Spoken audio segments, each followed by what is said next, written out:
Welcome dear students. आज coordination compounds की next MCQ series करेंगे। यहाँ पर देखिए हमारे पास में पहला क्वेश्चन है, which one of the following ligand is capable of forming a low spin as well as high spin complex. इनमें से कौन सा लिगेंड जो है हमारे पास में लो स्पिन और हाई स्पिन दोनों तरह के कॉम्प्लेक्सेस बनाएगा। तो यहाँ पर हमारे पास में स्टूडेंट्स अगर हम CO को देखें तो CO कार्बोनिल और हमारे पास में यहाँ पर CN नेगेटिव, ये दोनों ही हमारे पास में स्ट्रॉन्ग फील्ड लिगेंड प्रेजेंट है। स्टूडेंट्स हमेशा स्ट्रॉन्ग फील्ड लिगेंड कॉम्प्लेक्सेस यहाँ पर ये बनाते हैं। F नेगेटिव को अगर हम देखें तो हमारे पास में fluoride, it is a weak field ligand, ठीक है। तो हमारे पास में यहाँ पर फोर्थ ऑप्शन है एमोनिया।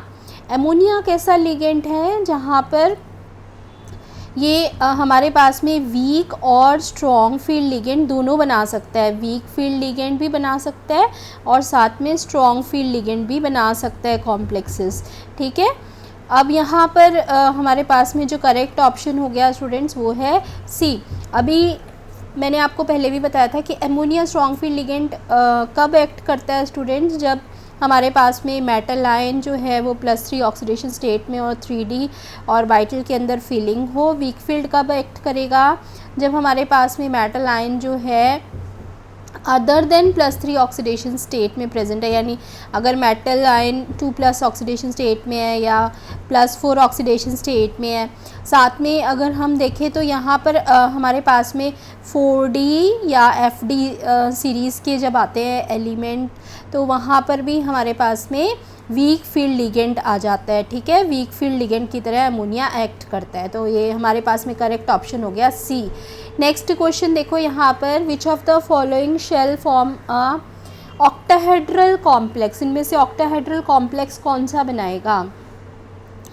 तो इसके अंदर स्टूडेंट्स हमारे पास में अगर हम D6 देखें तो D6 के अंदर लो स्पिन कॉम्प्लेक्स जो है, लो स्पिन कॉम्प्लेक्स का मतलब है कि हमारे पास में वहाँ पर सभी इलेक्ट्रॉन्स जो हैं वो पेयर अप हो गए हैं, ठीक है। ऑक्टाहेड्रल कॉम्प्लेक्स के लिए हमने वहाँ पर देखना है। तो ऑक्टाहेड्रल कॉम्प्लेक्स के लिए क्या हमारे पास में हाइब्रिडाइजेशन हो जाएगी, ये हमारे पास में देखो D6 जो है लो स्पिन के अंदर अगर प्रेजेंट है तो हमारे पास इलेक्ट्रॉनिक कन्फिग्रेशन यहाँ पर इस तरह से होगी जहाँ पे सभी इलेक्ट्रॉन्स पेयर अप होंगे। D6 का लो स्पिन है ये, ठीक है। तो हमारे पास यहाँ पर जो ऑर्बिटल्स अवेलेबल हैं हाइब्रिडाइजेशन के लिए वो कौन से होंगे, ये 3D 4s and the next one is 4p। तो यहाँ पर D2sp3 हाइब्रिडाइजेशन क्या हो गई, D2sp3 हाइब्रिडाइजेशन। अभी हमारे पास में यहाँ पर एग्ज़ाम्पल अगर हम देखें ऐसे कॉम्प्लेक्स का, तो हमने ऐसा कॉम्प्लेक्स देखा था FeCN6, ठीक है। FeCN6 whole 4 negative. यहाँ पर इस कॉम्प्लेक्स के अंदर ऑक्टाहेड्रल कॉम्प्लेक्स है और ये एक लो स्पिन कॉम्प्लेक्स है क्योंकि सारे इलेक्ट्रॉन्स पेयर अप करेगा स्ट्रॉन्ग फील्ड लिगेंड, ठीक है। और यहाँ पर इलेक्ट्रॉनिक कन्फिग्रेशन हमारे पास D6 है। तो इस तरह का एग्जाम्पल है हमारे पास में यहाँ पर ये। तो इसमें हमारे पास जो करेक्ट आंसर हो गया स्टूडेंट्स वो क्या हो गया, D6 इन लो स्पिन। लो स्पिन के अंदर D6 जो है वो हमारे पास यहाँ ऑक्टाहेड्रल कॉम्प्लेक्स बनाएगा, ठीक है। नेक्स्ट क्वेश्चन देखो यहाँ पर हमारे पास है, क्रोमियम जो है वाटर के साथ में कॉम्प्लेक्स बना रहा है। एटॉमिक नंबर यहाँ पर क्रोमियम का गिवन है हमारे पास में, ठीक है। तो हमें यहाँ मैग्नेटिक मोमेंट की वैल्यू दी हुई है स्टूडेंट्स। मैग्नेटिक मोमेंट की वैल्यू क्या दी हुई है, 3.83 बोहर मैग्नेटन्स। फॉर्मूला लगाओ यहाँ पर, magnetic moment is equal to √n × n+2 और हमारे पास में यहाँ पर n का वैल्यू जो है वो इस यहाँ मैग्नेटिक मोमेंट 3.83 बोहर मैग्नेटन्स के लिए कितना हो गया, n का वैल्यू हो गया यहाँ पर हमारे पास में 3। तो n का वैल्यू अगर हमारे पास में यहाँ पर आ रहा है स्टूडेंट्स 3 वैल्यू, ठीक है। तो इसका मतलब है कि 3 unpaired electrons are present in the complex. वहाँ पर हमारे पास में 3 अनपेयर्ड इलेक्ट्रॉन्स प्रेजेंट होंगे कॉम्प्लेक्स में, ठीक है। अब क्योंकि अगर हम यहाँ पर देखें 3D के ऑर्बिटल्स बनाकर, तो ये हमारे पास में हो गए 3D के 5 ऑर्बिटल्स, उसमें से 3 अनपेयर्ड इलेक्ट्रॉन्स प्रेजेंट है, 2 एम्प्टी हैं। ये जो हमारे पास में अनपेयर्ड इलेक्ट्रॉन्स है स्टूडेंट्स, वो कौन से होंगे? यहाँ पर देखो, यहाँ पर करेक्ट डिस्ट्रीब्यूशन 3D इलेक्ट्रॉन्स का उन्हीं ऑर्बिटल्स में 3 जो कि डीजेनरेट ऑर्बिटल्स हैं उन्हीं में ही होगा। तो 3D XY1 YZ1 3D XZ1, ठीक है, क्योंकि ये डीजेनरेट ऑर्बिटल्स हैं जिनकी एनर्जी और शेप्स तीनों जो हैं वहाँ पर इक्वल है, सेम है, ठीक है। तो इस वजह से यहाँ पर जो करेक्ट डिस्ट्रीब्यूशन होगा 3D इलेक्ट्रॉन्स का क्रोमियम के इस कॉम्प्लेक्स में 3.83 बोहर मैग्नेटन्स का, जहाँ पर मैग्नेटिक मोमेंट है। अनपेयर्ड इलेक्ट्रॉन्स हमारे पास में कितने आ गए? 3। तो यहाँ पर हमारे पास में जो right distribution of 3D electrons है वो उसके लिए सही ऑप्शन कौन सा होगा? A option, right. क्योंकि ये देखो हमारे पास में जो बाकी के 2 ऑर्बिटल्स हैं वो कौन सी कॉन्फ़िगरेशन के हैं? यहाँ पर 3D x² - y² और 3D z²। तो इस तरह से हमें उस तरह के ऑर्बिटल में ही यहाँ पर डिस्ट्रीब्यूशन कराना होगा जहाँ बिल्कुल एनर्जीज़ इनकी और ओरिएंटेशन जो है वो सेम आ रहा है, ठीक है। तो ये शेप्स इनकी तीनों ऑर्बिटल्स की सेम है और एनर्जी डीजेनरेट ऑर्बिटल्स हैं। तो यहाँ पर इस तरह से इसका डिस्ट्रीब्यूशन हुआ। A option will be the correct one. तो इस तरह से स्टूडेंट्स हम यहाँ पर मैग्नेटिक मोमेंट की वैल्यू से जो है यहाँ पर क्वेश्चन को अनपेयर्ड इलेक्ट्रॉन्स काउंट कर सकते हैं और इनको सॉल्व कर सकते हैं। नेक्स्ट अगर हम यहाँ पर क्वेश्चन देखें स्टूडेंट्स, ये देखो हमारे पास में नेक्स्ट है ratio of uncomplex to complex zinc ions in the solution of 10 molar ammonia. 10 molar ammonia के अंदर हमें यहाँ पर रेशियो निकालनी है अनकॉम्प्लेक्स की कॉम्प्लेक्स जिंक आयन के साथ में। स्टेबिलिटी कांस्टेंट हमें यहाँ पर 3 × 10⁹ दिया हुआ है। तो सबसे पहले अगर हम इस रिएक्शन के लिए यहाँ पर स्टेबिलिटी कांस्टेंट की वैल्यू लिखें तो वो कैसे लिखेंगे? जिंक आयंस हमारा यहाँ पर 4 मॉलिक्यूल्स ऑफ एमोनिया के साथ रिएक्ट करके क्या बना रहा है? जिंक का कॉम्प्लेक्स बना रहा है, ठीक है। तो ये हमारे पास में टेट्रा एमीन जिंक का कॉम्प्लेक्स बना। इसके अंदर हमारे पास में यहाँ पर जो K का वैल्यू है, रेट कांस्टेंट का वैल्यू है स्टूडेंट्स, वो क्या होगा? रेशो यहाँ पर किसकी होगी? Ratio of product divided by product of the reactants. तो ये हो गया हमारे पास में जिंक अमोनिया का कॉम्प्लेक्स, ठीक है, यही हमारे पास में यहाँ पर प्रोडक्ट है, डिवाइडेड बाय यहाँ पर हम रेशो किसके साथ में लेंगे? जिंक आयन की जो रेशो लेंगे यहाँ पर जिंक 2+, साथ में हमें इसका प्रोडक्ट लेना है जो भी हमारे पास में यहाँ पर रिएक्टेंट है। तो ये हमारे पास में ratio of product to the product of the reactants, ये हमारे पास में यहाँ पर वैल्यू जो है किसके बराबर आ रही है स्टूडेंट्स? दे रखा है आपको 3 × 10⁹ 3 × 10⁹ ठीक है। तो अब इसके अंदर हमें और क्या वैल्यू दे रखी है? 10 मोल्स ऑफ एमोनिया भी दिया हुआ है, तो एमोनिया की वैल्यू भी हमें यहाँ पर दी हुई है। तो यहाँ पर पुट करो वैल्यूज़ और ये हमारे पास में इक्वेशन हो जाएगी 3 × 10⁹ is equal to zinc complex, ये हमारे पास में जिंक का कॉम्प्लेक्स है, डिवाइडेड बाय यहाँ पर हमने जो है डिवाइड करना है जिंक के रेशो से, साथ में एमोनिया हमारे को वैल्यू दे रखा है 10 को पावर देंगे यहाँ पर 4 10⁴, ठीक है।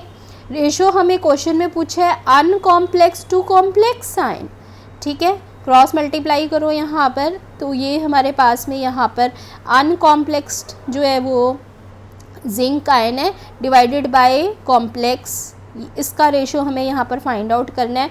तो ये हमारे पास में यहाँ पर किसके इक्वल हो जाएगा स्टूडेंट्स? देखो ये हमारे पास में यहाँ पे कर लेते हैं इसको, जिंक 2+ का रेशो, ये हो गया हमारे पास में जिंक 2+ का ratio divided by zinc complex ion. तो ये हमारे पास में यहाँ पर इसका रेशो जो आ रहा है वो किसके इक्वल आ रहा है students, 1 divided by 3 into 10⁻9 into 10⁻4। और इसको सॉल्व करेंगे हम, यहाँ पर वैल्यू आ जाएगा 3.33 इंटू 10⁻14। तो इस तरह से हमने यहाँ पर रेट कांस्टेंट की वैल्यू जो हमें गिवन थी, साथ में हम अमोनिया की कंसंट्रेशन गिवन थी, उसको यूज़ करके इस इक्वेशन के अंदर हमने रेशो निकाली uncomplex to the complex zinc ion. Uncomplex जिसमें कॉम्प्लेक्स अभी इसने लिगेंड के साथ नहीं बनाया है, उसकी रेशो हमें यहाँ पर कॉम्प्लेक्स के साथ में लेनी है, जो कि हमारे पास में ये वैल्यू आ रही है। ठीक है, तो ये आ गई हमारे पास में 3.3 into 10⁻14। So the option D will be the correct one. ये हमारे पास में यहाँ पर करेक्ट ऑप्शन इसका आ गया है स्टूडेंट्स, ऑप्शन डी। ठीक है, नेक्स्ट देखो क्वेश्चन यहाँ पर, which of the following reaction, इनमें से कौन सी रिएक्शन है जो हमारे पास में यहाँ पर काइनेटिकली फेवरेबल है। काइनेटिकली फेवरेबल कौन सी हमारे पास में रिएक्शन होगी। तो अभी इसके अंदर स्टूडेंट्स हमारे पास में 3 रिएक्शंस गिवन है। तीनों रिएक्शंस के अंदर जो हमारे पास में फर्स्ट और सेकंड रिएक्शन है, फर्स्ट और सेकंड रिएक्शन के अंदर charge on the metal ion कितना है, कॉपर पर 2+ चार्ज है फर्स्ट रिएक्शन के अंदर। सेकंड के अंदर कॉपर पर यहाँ हमारे पास अगेन कॉपर पर 2+ चार्ज है। थर्ड के अंदर हमारे पास में कोबाल्ट पर 3+ चार्ज है। एंड आपको ये चीज़ मैंने आपको पहले भी बताई थी कि फ़र्स्ट और सेकेंड रिएक्शंस के अंदर जैसे आप देख रहे हो कि मेटल पर +2 चार्ज आ रहा है, तो इस वजह से दे आर लेस स्टेबल। ठीक है, लेस स्टेबल है। कोबाल्ट 3 पॉजिटिव ये ज़्यादा स्टेबल है इनके कंपैरिजन में। जो ज़्यादा स्टेबल है स्टूडेंट्स, असल में वहाँ पर क्या होगा स्टूडेंट्स कि वो रिएक्शन अंडरगो ही नहीं करना चाहेगा, क्योंकि मतलब रिएक्शन शो ही नहीं करना चाहेगा क्योंकि ऑलरेडी स्टेबल है वो। तो रिएक्शन शो वही करेंगे जो लेस स्टेबल है। कॉपर 2+ की ये दोनों फर्स्ट और सेकंड पार्ट यहाँ पर हमारे पास में जो दिखाई दे रहे हैं, यही हमारे पास में कॉपर की रिएक्शंस जो हैं वो काइनेटिकली फेवरेबल होंगी। So the option A will be the correct one, right. Next question देखें, ऑक्टाहेड्रल कॉम्प्लेक्स है हमारे पास में मेटल आयन का with 4 monodentate ligands, ligand 1, 2, 3 and 4, जो कि वेवलेंथ एब्जॉर्ब कर रहा है in the region of red, green, yellow and blue. तो increasing order of ligand strength, यहाँ पर हमारे पास में लिगेंड स्ट्रेंथ का इंक्रीजिंग ऑर्डर 4 लिगेंड्स के लिए क्या होगा। तो इसके अंदर स्टूडेंट्स हमारे पास में यहाँ पर जो इसने लिगेंड लिए, लिगेंड 1, लिगेंड 2, लिगेंड 3, लिगेंड 4, ये चारों लिगेंड्स जो हैं हमारे पास में यहाँ पर किस रीजन के अंदर वेवलेंथ को एब्जॉर्ब कर रहे हैं, red, green, yellow and blue. और हमारे पास में हमें विबग्योर पता ही है, विबग्योर के अंदर ये 7 कलर्स जो हैं हमारे पास में विजिबल रेंज के अंदर जो लाइट एब्जॉर्ब करते हैं, इसमें इंक्रीजिंग वेवलेंथ, ये इंक्रीजिंग वेवलेंथ का यहाँ पर ऑर्डर है, यानी कि रेड की वेवलेंथ जो है वो मैक्सिमम है यहाँ पर। ठीक है, तो अगर हम वेवलेंथ वाइज इसको देखें तो हमारे पास में यहाँ पर रेड आया सबसे पहले, जो है वेवलेंथ सबसे ज़्यादा जिसकी होगी वो हमारे पास में रेड आया, जो कि लिगेंड 1 है स्टूडेंट्स। ठीक है, उसके बाद में हमारे पास में यहाँ पर इसके अंदर नेक्स्ट जो आ रहा है वो आ रहा है स्टूडेंट्स यहाँ येलो। ठीक है, देन हमारे पास में लिगेंड 3 विच इज़ येलो, उसके बाद ग्रीन विच इज़ लिगेंड 2, तो ये आ गया हमारे पास में green, and then after that blue जो कि हमारे पास में लिगेंड 4 है वो आ गया ब्लू। तो ये हमारे पास में 4 लिगेंड्स हैं जिसके अंदर अगर हम वेवलेंथ के अकॉर्डिंग इन्हें अरेंज करें तो ये ऑर्डर हो गया। और आपको इसके अंदर जब हम यहाँ पर क्वेश्चंस डिस्कस कर रहे थे स्टूडेंट्स, तो मैंने आपको पहले भी ये क्वेश्चंस आए थे जो बताए थे कि स्पेक्ट्रोकेमिकल सीरीज़ के अकॉर्डिंग टू स्पेक्ट्रोकेमिकल सीरीज़ के अकॉर्डिंग हमें क्या पता है कि जो हमारे पास में एब्जॉर्प्शन फ्रीक्वेंसी होती है स्टूडेंट्स, अगर ज़्यादा होगी, ग्रेटर द एब्जॉर्प्शन फ्रीक्वेंसी, जितनी ज़्यादा हमारे पास में एब्जॉर्प्शन की फ्रीक्वेंसी होगी, ठीक है, जितनी ज़्यादा एब्जॉर्प्शन की फ्रीक्वेंसी होगी उतना ही ज़्यादा वहाँ पर स्ट्रॉन्गर जो है फील्ड स्ट्रेंथ होगी। Stronger will be field strength, correct. So this is the important point. जितनी ज़्यादा एब्जॉर्प्शन की फ्रीक्वेंसी है उतनी ही ज़्यादा स्ट्रॉन्ग फील्ड स्ट्रेंथ है। और आपको ये पता है स्टूडेंट्स की फ्रीक्वेंसी जो है वो इन्वर्सली प्रोपोर्शनल होती है वेवलेंथ से। तो हमें यहाँ पर वेवलेंथ का ऑर्डर तो ये जो है समझ में आ गया, लिगेंड्स के अकॉर्डिंग क्या दे रखा है, तो हमें यहाँ फ्रीक्वेंसी से इन्वर्सली प्रोपोर्शनल है क्योंकि हमें यहाँ पर फील्ड स्ट्रेंथ के अकॉर्डिंग ही इनको अरेंज करना है। तो आपने यहाँ पर इसका फ्रीक्वेंसी ऑर्डर जो है वो क्या हो जाएगा स्टूडेंट्स, यहाँ पर frequency order, increasing order of ligand strength, ठीक है। लिगेंड स्ट्रेंथ का जो ऑर्डर है वो अकॉर्डिंग टू फ्रीक्वेंसी होगा, तो वो क्या होगा, लिगेंड 1, फिर लिगेंड 3, लिगेंड 2, देन हमारे पास में लिगेंड 4, ठीक है। Ligand 1, then ligand 3, then ligand 2, then ligand 4। तो यहाँ पर हमारे पास में स्टूडेंट्स ये ऑर्डर वेवलेंथ का जो है इसके जस्ट अपोजिट ये ऑर्डर हो गया, ठीक है। सो the option here will be, यहाँ पर इस क्वेश्चन के लिए हमारे पास में सही जो है ऑप्शन, जल्दी से बताओ क्या होगा स्टूडेंट्स, क्या होगा हमारे पास में, यहाँ पर इसका अपोजिट हो गया जस्ट। हमारे पास में वेवलेंथ मैक्सिमम L1 की है और लिगेंड की फील्ड स्ट्रेंथ कौन सी हो जाएगी, यहाँ पर सबसे कम हो जाएगी इसके लिए, क्योंकि फ्रीक्वेंसी से इन्वर्सली प्रोपोर्शनल है तो फील्ड स्ट्रेंथ से भी इन्वर्सली प्रोपोर्शनल होगा। और उसके बाद ligand 3, then ligand 2 and then ligand 4। So the option C will be the correct one. ये हमारे पास में ऑप्शन सी जो है वो करेक्ट यहाँ पर आंसर होगा इसका, ठीक है। समझ में आ गया क्वेश्चन। ये क्वेश्चन भी बहुत इम्पॉर्टेंट है आपका।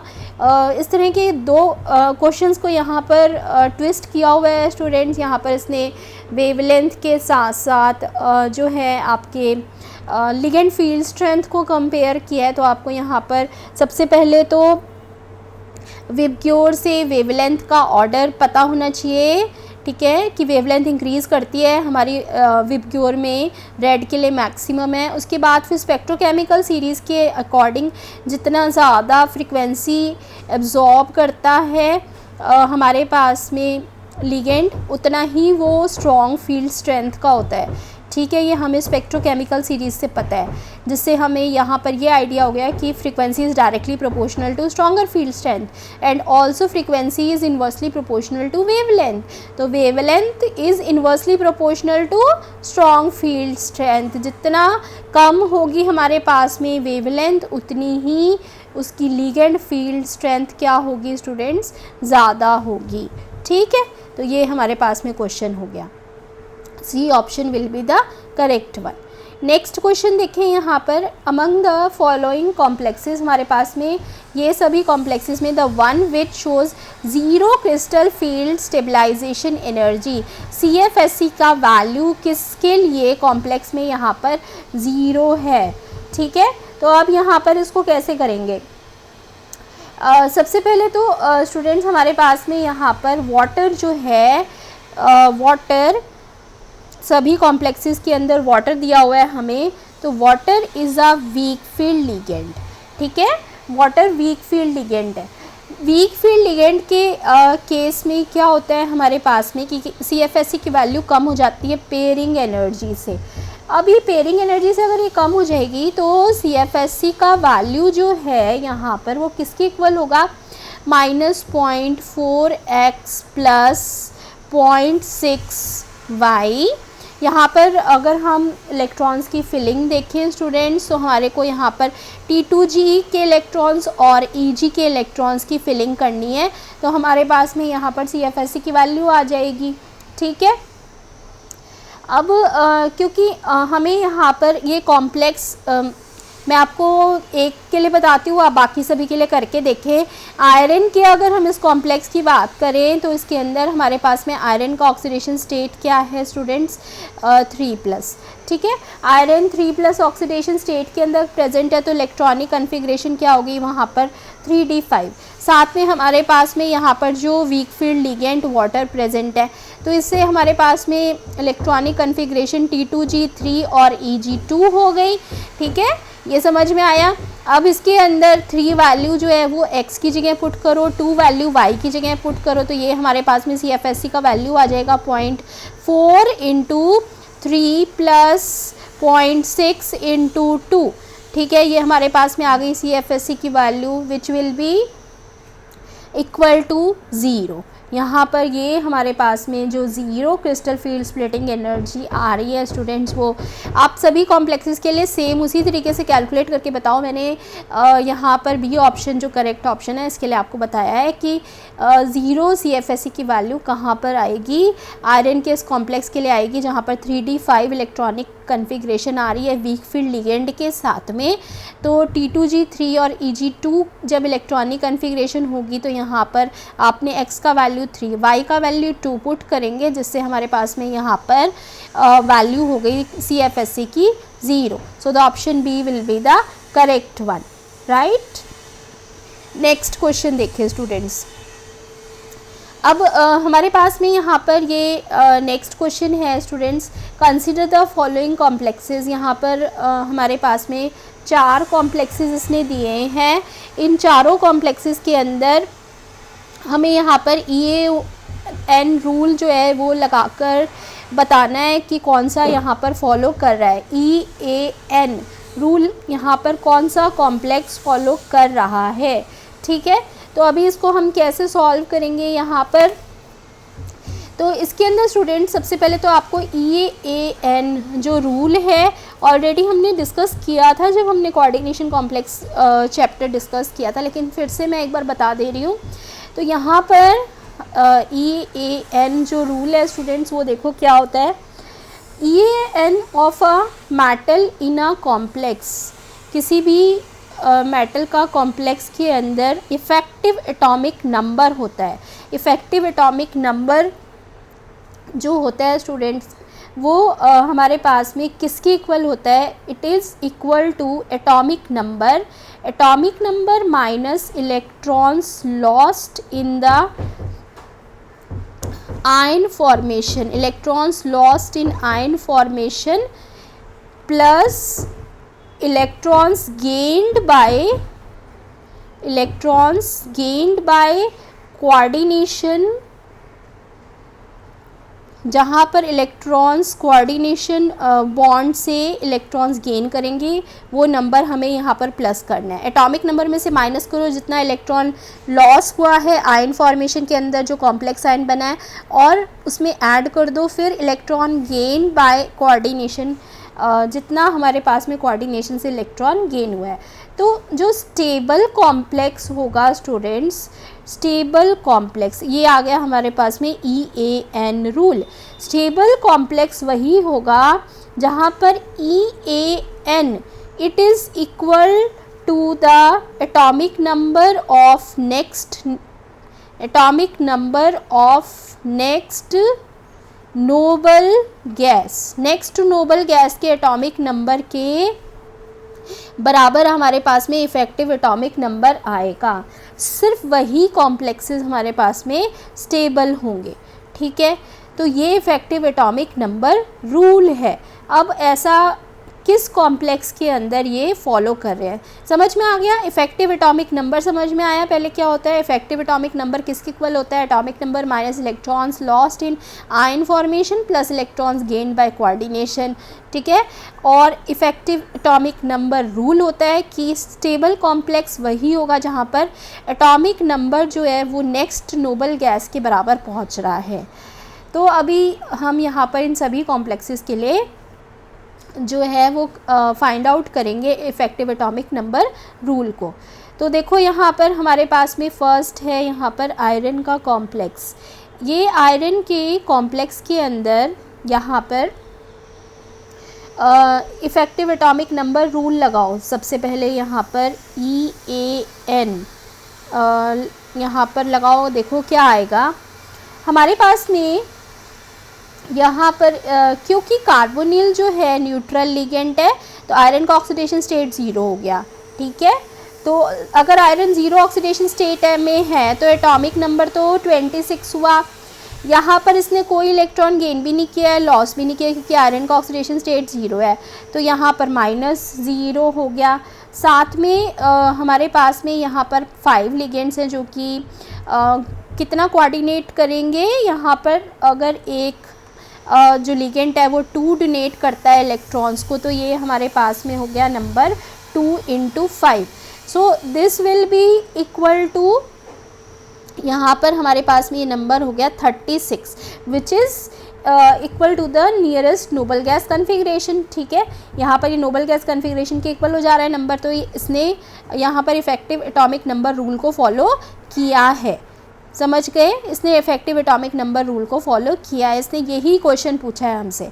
नेक्स्ट देखो यहाँ पर हमारे पास में निकल का कॉम्प्लेक्स है कार्बोनिल के साथ में। इसके अंदर भी देख लेते हैं इफेक्टिव एटॉमिक नंबर। तो इस कॉम्प्लेक्स के अंदर स्टूडेंट्स हमारे पास में यहाँ पर जो हमारे पास में निकल प्रेजेंट है। ठीक है। तो इसके अंदर निकल का एटॉमिक नंबर है स्टूडेंट्स, क्योंकि कार्बोनिल भी एक न्यूट्रल लिगेंड है तो ऑक्सीडेशन स्टेट निकल का यहाँ पर 0 ही होगा, जिससे कि एटॉमिक नंबर हमारे पास में निकल का 28 ही रहेगा। और इसने ना कोई इलेक्ट्रॉन गेन किया है ना लॉस किया है। टोटल यहाँ पर हमारे पास में जो लिगेंड प्रेजेंट है उनका नंबर है 4। तो एक लिगेंड यहाँ पर 2 इलेक्ट्रॉन्स या एक इलेक्ट्रॉन पेयर का डोनेशन कर रहा है in the form of coordinate bond. तो यहाँ पर हो गया 2 × 4 और ये हमारे पास में टोटल वैल्यू आ गई 36 जो कि नियरेस्ट नोबल गैस कन्फिग्रेशन पर पहुँच रही है। That is why it is following EAN rule. ठीक है।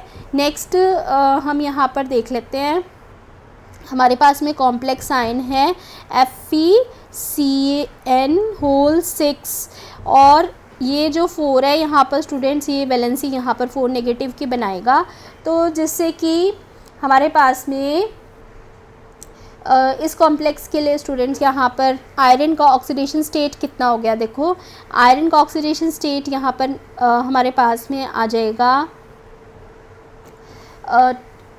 इसके अंदर स्टूडेंट्स क्योंकि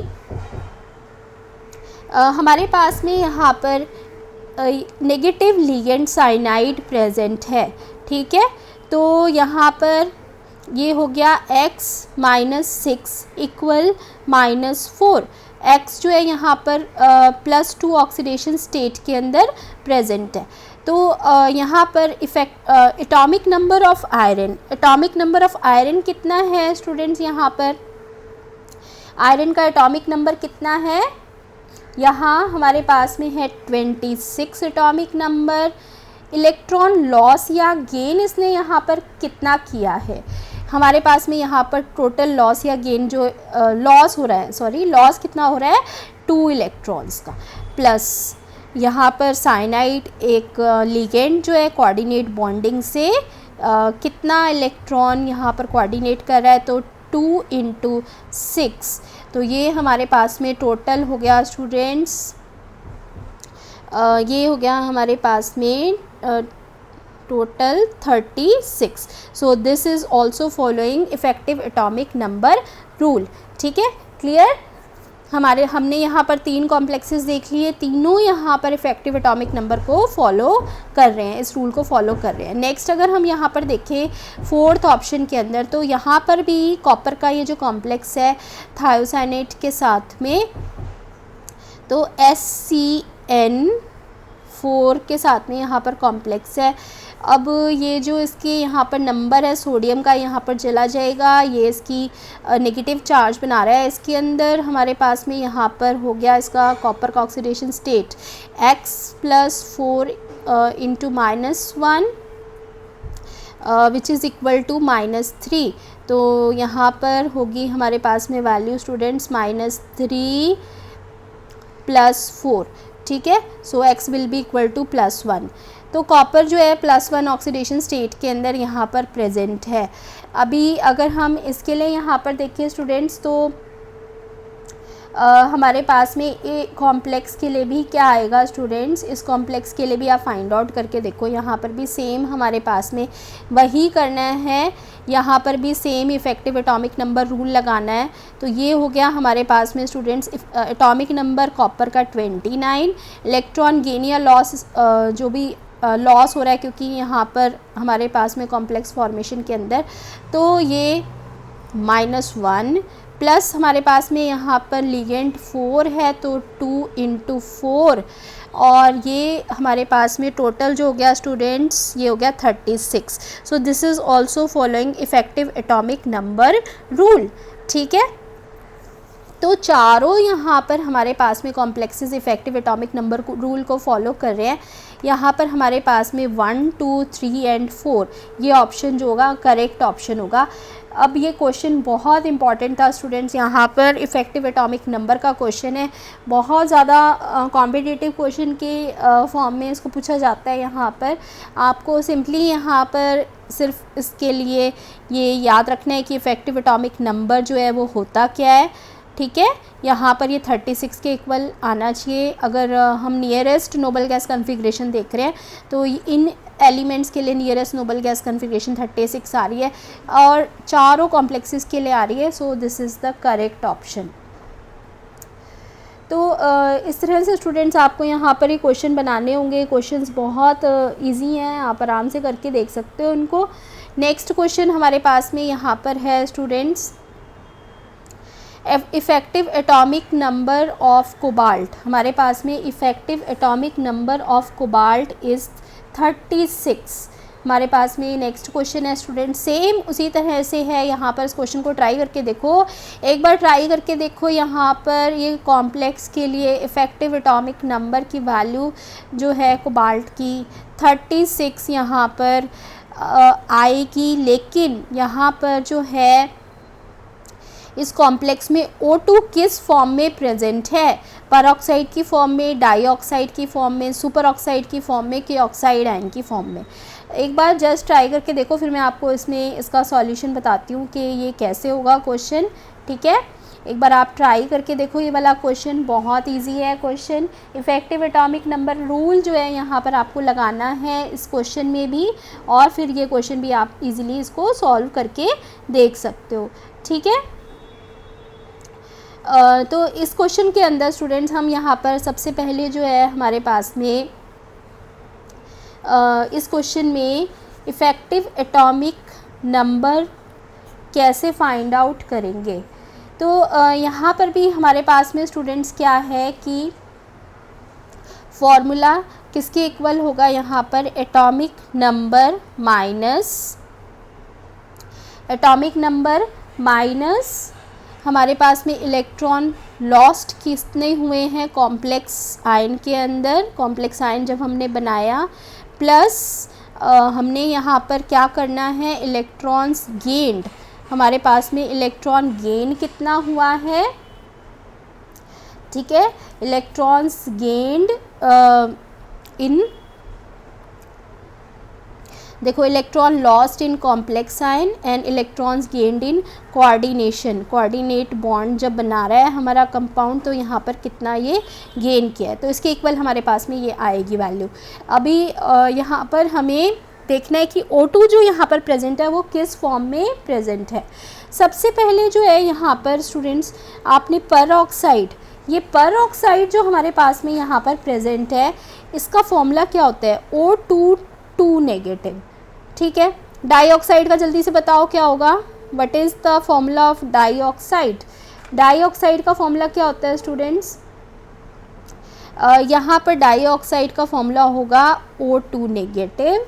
ठीक है, सुपर ऑक्साइड का क्या फॉर्मूला होगा, सुपर ऑक्साइड होगा हमारे पास में O2 नेगेटिव।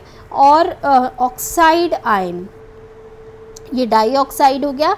ऑक्साइड आयन का फॉर्मूला क्या होगा, जल्दी से बताओ, ऑक्साइड आयन का फॉर्मूला क्या होगा, O2 नेगेटिव। ठीक है, अभी इनके लिए हमें यहाँ पर देखना है कि इस कॉम्प्लेक्स में O2 किस फॉर्म में प्रेजेंट है, जिससे इफेक्टिव एटॉमिक नंबर की वैल्यू कितनी आ जाए हमारे पास में 36 आ जाए। ठीक है, तो अब इसको हम कैसे यहाँ पर सॉल्व करेंगे। तो इसके अंदर स्टूडेंट्स मैं आपको जो सही ऑप्शन है वो बताती हूँ, आप बाकी से भी ऑप्शंस के लिए करके देखना। अगर हम यहाँ पर O2 को लें किस फॉर्म के अंदर, O2 नेगेटिव की फॉर्म में लें, तो यहाँ पर हमारे पास में O2 नेगेटिव के फॉर्म में अगर हम लेते हैं तो कोबाल्ट का ऑक्सीडेशन नंबर जो है यहाँ पर इस कॉम्प्लेक्स में कितना आ जाएगा, +3।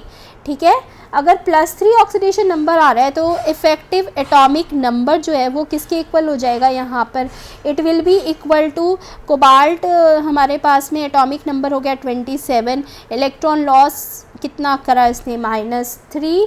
और हमारे पास में यहाँ पर जो लीगेंड है वो लीगेंड का नंबर कितना है टोटल स्टूडेंट्स, ये देखो, ये हमारे पास में ऑक्टाहेड्रल कॉम्प्लेक्स के लिए तो ये हो गया हमारे पास में 2 × 6, तो टोटल इफ़ेक्टिव एटॉमिक नंबर की वैल्यू यहाँ पर आ रही है 36। सो ये हमें क्या पता चल रहा है कि अगर हम यहाँ पर ऑक्साइड लेते हैं, ठीक है, पर ऑक्साइड का फॉर्मूला उसके लिए आपको पता होना चाहिए। अगर हमने यहाँ पर क्या लिया, O2 नेगेटिव विच इज़ पर ऑक्साइड, तो पर ऑक्साइड आयन लेने पर यहाँ इफ़ेक्टिव एटॉमिक नंबर का वैल्यू आ रहा है 36 which is following EAN rule. ये हमारा EAN रूल को फॉलो कर रहा है। अगर हम यहाँ पर देखें दूसरे जो हमारे पास में यहाँ पर आयन्स है, डाइऑक्साइड, सुपर ऑक्साइड और ऑक्साइड आयन, तो अगर O2 जो है वो प्रेजेंट है हमारा in the form of O2 negative, O2 negative के फॉर्म में प्रेजेंट है, तो ऑक्सीडेशन नंबर यहाँ पर कोबाल्ट का क्या हो जाएगा। अगर O2 जो है हमारा O2 नेगेटिव के फॉर्म में प्रेजेंट है तो ऑक्सीडेशन नंबर कोबाल्ट का क्या हो जाएगा यहाँ पर, +2। Oxidation number of cobalt is +2 oxidation number अगर हमारे पास में कोबाल्ट का है तो इफ़ेक्टिव एटॉमिक नंबर यहाँ पर लगाओ क्या हो जाएगा, 27 एटॉमिक नंबर है और इसने 2 इलेक्ट्रॉन्स लॉस किए। और ऑक्टाहेड्रल कॉम्प्लेक्स के लिए यहाँ पर 2 × 6 करेंगे, जिससे हमारे पास में यहाँ पर इसका जो वैल्यू आएगा स्टूडेंट्स वो हो गया 37 which is not following effective atomic number rule. तो इस तरह से आप बाकी के सभी जो आयन्स हैं उनके लिए भी कैलकुलेट करके देखो इफ़ेक्टिव एटॉमिक नंबर को। यहाँ पर ये सिर्फ हमारा O2 किस फॉर्म में प्रेजेंट होगा, पर ऑक्साइड के फॉर्म में, तभी ये इफ़ेक्टिव एटॉमिक नंबर रूल को फॉलो करेगा। तो ये हमारे पास में यहाँ पर इसका करेक्ट ऑप्शन ए हो गया स्टूडेंट्स, पर oxide ion which is the correct option here, option A. ठीक है, तो इस तरह से हमने स्टूडेंट्स यहाँ पर आज अपनी कोऑर्डिनेशन कंपाउंड्स की MCQ सीरीज़ करी, जिसमें आज बहुत ही important effective atomic number rule जो कि हमने कोऑर्डिनेशन कंपाउंड्स के चैप्टर से पढ़ा था, लेकिन क्वेश्चंस आज की सीरीज़ में डिस्कस किए हैं। इफ़ेक्टिव एटॉमिक नंबर के साथ में हमने लिगेंड फील्ड स्ट्रेंथ के क्वेश्चंस किए यहाँ पर, ठीक है, जिसमें वेवलेंथ और फ्रीक्वेंसी फील्ड स्ट्रेंथ को कंपेयर किया। और हमने यहाँ पर कुछ क्वेश्चंस जो करे हैं स्टूडेंट्स वो लो स्पिन और हाई स्पिन कॉम्प्लेक्सेस के लिए किए हैं, जिसमें हमने हाइब्रिडाइजेशन को रिलेट किया है। तो ये सभी क्वेश्चंस आज के बहुत इंपॉर्टेंट है, लास्ट ईयर्स के आए हुए क्वेश्चन है। बहुत सारे क्वेश्चंस के साथ में दोबारा आपसे मिलेंगे। Till then goodbye students.